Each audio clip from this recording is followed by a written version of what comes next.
नमस्कार सभी कर्मचारियों और पेंशनर्स का एक बार फिर से हार्दिक स्वागत है। ये तो साबित हो चुका है कि टीवी सोमनाथन की अध्यक्षता में गठित एनपीएस की कमेटी में काफ़ी बड़ा झोल है, क्योंकि केंद्र सरकार एनपीएस की इस रिव्यू कमेटी को अब सार्वजनिक करने से इनकार कर रही है। तो आपको इस वीडियो में टीवी सोमनाथन की कमेटी से जुड़े महत्वपूर्ण तथ्य, साथ में वेतन आयोग और जुलाई 2024 से मिलने वाले महंगाई भत्ते के साथ पेंशनधारकों को बड़ी सौगात पर जानकारी देने वाले हैं। जानकारी पसंद आई तो वीडियो को लाइक कीजिएगा। चैनल पे पहली बार आए हैं तो प्लीज़ चैनल को सब्सक्राइब कीजिएगा, क्योंकि आपसे जुड़े तमाम तरह के महत्वपूर्ण आदेश वीडियो और इन्फॉर्मेशन हम यहाँ पर लाते रहते हैं। दोस्तों, वीडियो को लाइक करना बिल्कुल ना भूलिएगा। वीडियो को लाइक कीजिएगा, क्योंकि आपका एक लाइक हमें मोटिवेट करता है आपके लिए महत्वपूर्ण इन्फॉर्मेशन खोज लाने के लिए। तो अभी से अपनी तरफ से एक प्यार भरा लाइक अवश्य कर दें। केंद्र सरकार ने पिछले महीने एनपीएस में सुधार कर नई पेंशन योजना यूनिफाइड पेंशन स्कीम लागू करने की घोषणा की थी। 1 अप्रैल 2025 से यूपीएस लागू हो जाएगी। केंद्र एवं राज्यों के अधिकांश कर्मचारी संगठनों ने यूपीएस की खिलाफत करते हुए विरोध का बिगुल बजा दिया है। कई संगठनों ने केंद्र सरकार को आंदोलन प्रारंभ करने की चेतावनी तक दे दी है। फिलहाल केंद्र एवं राज्यों के कर्मचारी संगठन टेंशन में है। वजह केंद्र सरकार ने तो पूर्व वित्त सचिव टीवी सोमनाथन की अध्यक्षता में गठित एनपीएस रिव्यू कमेटी को सार्वजनिक करने से डर रही है। नहीं, यूपीएस का नोटिफिकेशन जारी किया गया है। कर्मचारी संगठन ये जानना चाहते हैं कि एनपीएस रिव्यू कमेटी की रिपोर्ट में आखिर क्या लिखा हुआ है, किस कारण सरकार डर रही है रिपोर्ट को सार्वजनिक करने को लेकर। वित्त मंत्रालय के वेब विभाग से जब आरटीआई के माध्यम से रिपोर्ट की प्रति मांगी गई तो वह देने से साफ इनकार कर दिया गया।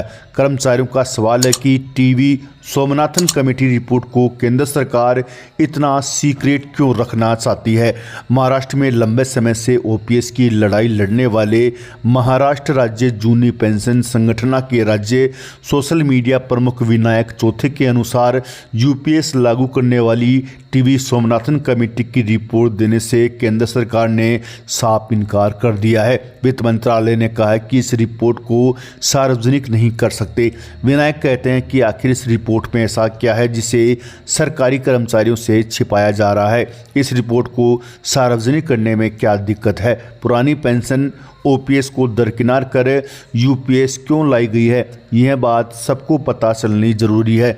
बता दें कि विनायक चौथे ने सूचना का अधिकार अधिनियम 2005 के तहत एनपीएस रिव्यू कमेटी की रिपोर्ट की प्रति मांगी थी।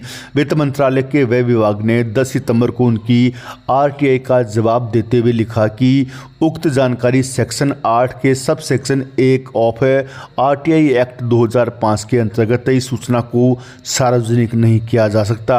आप यूपीएस के संबंधित जानकारी चाहते हैं तो आप पीआईबी की वेबसाइट पर विजिट कर सकते हैं। National mission for old pension scheme Bharat के राष्ट्रीय अध्यक्ष डॉक्टर मनजीत सिंह पटेल कहते हैं कि इस रिपोर्ट को सार्वजनिक करने में क्या हर्ज है। यह कमेटी एनपीएस में सुधार करने के लिए बनी थी।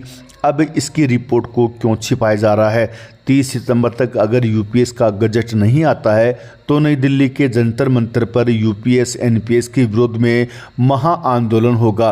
दूसरी तरफ पुरानी पेंशन की मांग के लिए लंबे समय से आंदोलन करने वाले कर्मचारी संगठन एनएमओपीएस ने भी 26 सितंबर को देश के सभी जिला मुख्यालयों पर विरोध प्रदर्शन करने की घोषणा की है। एनएमओपीएस के राष्ट्रीय अध्यक्ष विजय कुमार बंधु ने पिछले दिनों एनपीएस यूपीएस के विरोध में 2 सितंबर से 6 सितंबर तक काली पट्टी बांधकर काम करने का आह्वान किया था। केंद्र एवं राज्यों के कई बड़े कर्मचारी संगठनों ने यूपीएस को छलावा करार दिया है। यूपीएस बनाम ओपीएस के इस दंगल में सरकार के पक्ष में कम तो उसके खिलाफ ज़्यादा कर्मचारी संगठन सामने आ रहे हैं। पीएम मोदी की बैठक में शामिल confederation of central government employees and workers के अध्यक्ष रूपक सरकार कह चुके हैं कि ओपीएस का संघर्ष खत्म नहीं हुआ है। अभी हम यूपीएस का विस्तृत नोटिफिकेशन आने का इंतज़ार कर रहे हैं। नोटिफिकेशन में बहुत सी बातें क्लियर होंगी। हालांकि ओपीएस की मांग जारी रहेगी। अखिल भारतीय रक्षा कर्मचारी महासंघ के महासचिव सी श्री कुमार बताते हैं कि ओपीएस का आंदोलन दोबारा शुरू होगा। इस बाबत राजनीतिक दलों के नेताओं से बात हो रही है। नई पेंशन योजना यूनिफाइड पेंशन स्कीम के विरोध में अब केंद्रीय अर्धसैनिक बलों के जवान भी सामने आ रहे हैं। वजह उन्हें तो ओपीएस भी नहीं मिलती है। पुरानी पेंशन बहाली का केस सुप्रीम कोर्ट में चल रहा है। दिल्ली हाई कोर्ट ने इन बलों को भारत संघ के सशस्त्र बल मानकर ओपीएस में शामिल करने को कहा था, मगर केंद्र सरकार इस फैसले के खिलाफ सुप्रीम कोर्ट में चली गई।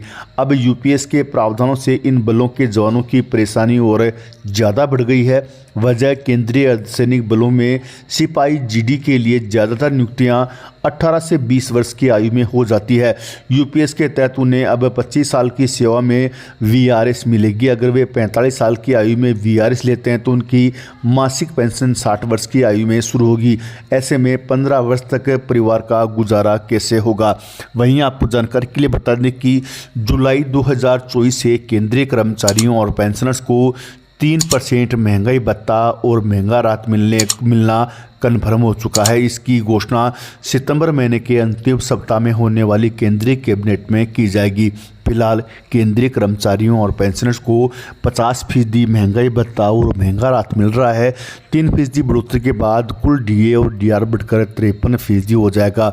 वहीं जुलाई, अगस्त और सितंबर महीने का बकाया डीए एरियर भी कर्मचारियों को खाते में क्रेडिट किया जाएगा। लंबे समय से केंद्रीय कर्मचारी अपनी सैलरी और पेंशन में बढ़ोतरी की मांग कर रहे हैं, तो मोदी कैबिनेट की बैठक में इस मांग पर मोहर लगने की संभावना है।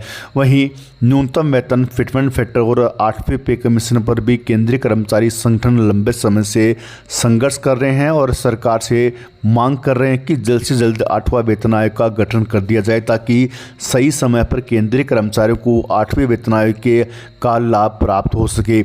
अभी तक सरकार के द्वारा 8वां पे कमीशन गठन नहीं किया गया है, लेकिन आने वाले समय में चुनाव है। ऐसे में सरकार चुनाव के मद्देनज़र केंद्रीय कर्मचारियों और पेंशनर्स को पे कमीशन की सौगात दे सकती है। यदि केंद्र सरकार के द्वारा 8वां पे कमीशन गठन किया जाता है तो इसे 1 जनवरी 2026 से लागू होगा। ऐसे में देश भर के 1 करोड़ से ज़्यादा केंद्रीय कर्मचारियों और पेंशनर्स की सैलरी और पेंशन में ज़बरदस्त संशोधन देखने को मिलेगा। जहां न्यूनतम वेतन में बढ़ोतरी होगी, वहीं फिटमेंट फैक्टर में भी बदलाव होगा। संभावना है कि न्यूनतम वेतन 34,560 रुपये और न्यूनतम पेंशन 17,300 रुपये तक हो सकती है।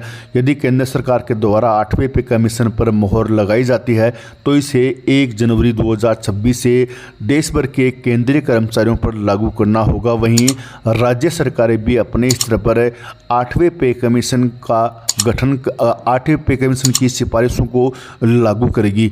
तो दोस्तों, मिलते हैं नेक्स्ट